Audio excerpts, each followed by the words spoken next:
The following is a presentation of the Eagles Sports Network. Here on the Domino's postgame report, I'm Adam Cavalier alongside head men's basketball coach Chuck Benson. Chuck, a frustrating one here inside of Holt Fieldhouse today. Your team has shot the ball well for much of this season, but a season low, 5 of 25 from beyond the arc, and then struggled to get stops in the second half as Wingate made it surge, and then unable to get the stops to potentially rally. Break down what happened in this one for your team. You sort of summed it up there. We really struggled to make shots today. I have elite confidence in our shot making because I've seen it over and over and over again. I have elite confidence in the work that our guys put in to be elite shot makers. But you got to give credit to Wingate today. They defended us well a lot. We still found some good looks. Yeah. You know, I thought the first half, I told the guys at halftime, hey, man, we didn't shoot the ball really well this first half, but I like the shots, and I think we'll come back in with a great deal of firepower and confidence in the second half. It just wasn't there. It wasn't there. So our lack of making shots was critical. On the flip of it, their shot making today was really, really good. You know, when I think about shot types, I've not seen the information yet, but I felt like there were a lot of shots they took, man, that I'd want them to take. Yeah. You know, really difficult twos, long twos, but credit to them, they made them. So, you know, whenever you look at this, when you're looking at outcomes of games, a lot of times it's like, you know, it goes back to shot making, you know. And, again, credit to them for making difficult shots.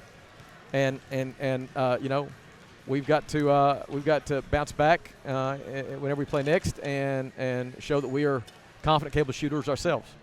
I thought a few things impacted this one early in the game to potentially make it closer than it should have been, and that was Wingate between turnovers and offensive rebounding extended and just had more possessions than you, and what probably should have been maybe a 10-point game at the break was 4 as a consequence of that. Well, yeah, we had 16 turnovers today. And they capitalized, putting 19 points on the board with that. And that's not really what they've been doing. But I thought our ball security, we were a little bit loose with it today. Don't really know exactly why we were like that. But we were.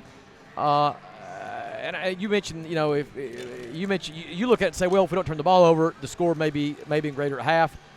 I'm like, well, if we make some open shots we missed, you know, I told the staff at half, I'm like, man, if we make those shots that I know we can make, we got a double-digit lead right now.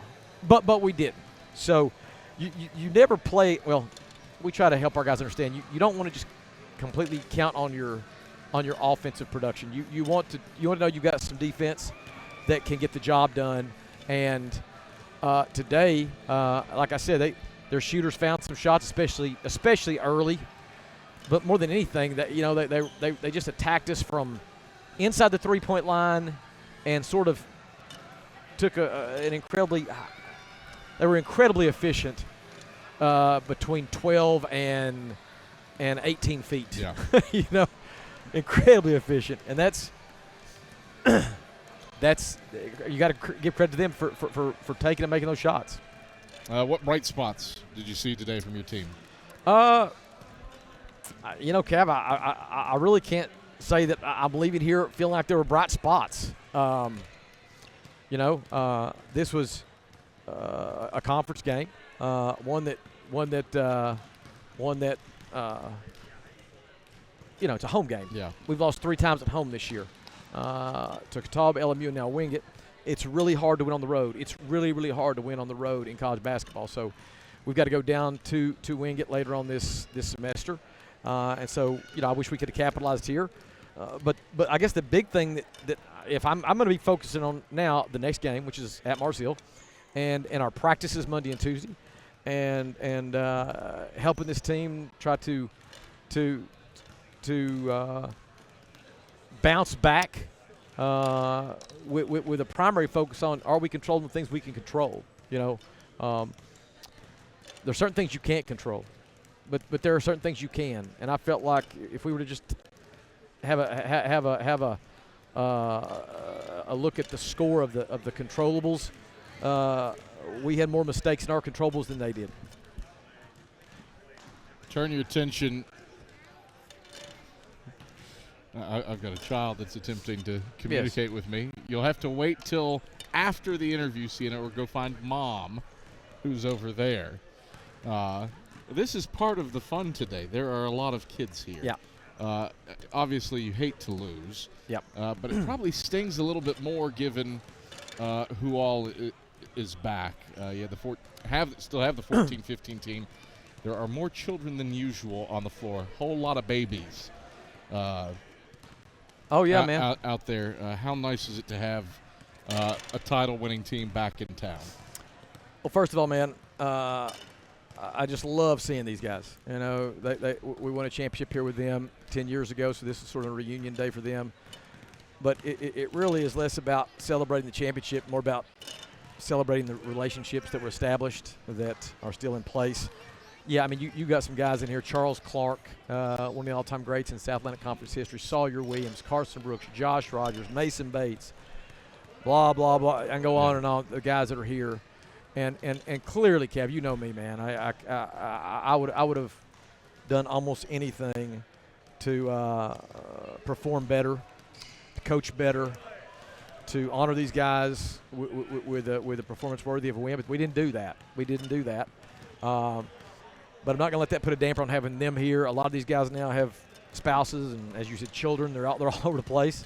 I don't know. It's sort of surreal when you.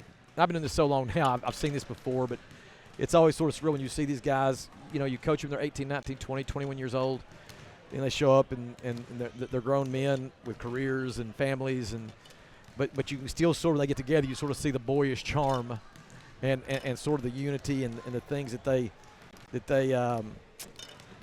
existed together doing when they were in college here at Carson-Newman. Well, I think I've figured out why you didn't shoot the ball well today, and it's because I've watched. Well, there's his first. Sawyer Williams has buried three threes.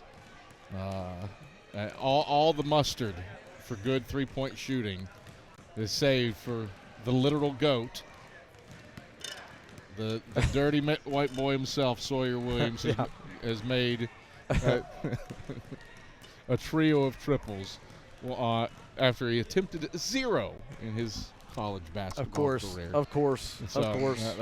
That's why. Although those guys made their mark here, they made their mark, and are in the history books of this program. Hopefully, the team we have now can figure out some things to be able to do the same. Turn your attention to a road trip up to Burt Stanford Arena to take on the Mars Hill Lions. What do you have to do to wash this one from your system and get ready for Mars Hill? Tomorrow afternoon, start looking at what we can expect from Mars Hill. I've not seen them play this year. I know they had a big win last weekend versus Wingate. So we got to figure out what they're doing schematically, who their people are. But most importantly, we gotta get some things right ourselves. Who we playing is secondary to how we're playing, and so as a staff, we'll prepare and be ready, and start the practice process Monday, Tuesday, and then take the show on the road to Mars Hill. Chuck, pleasure as always. We'll talk to you on Wednesday. Great, thanks, Kev. It's Edmonds basketball coach Chuck Benson here on the Domino's Postgame Report.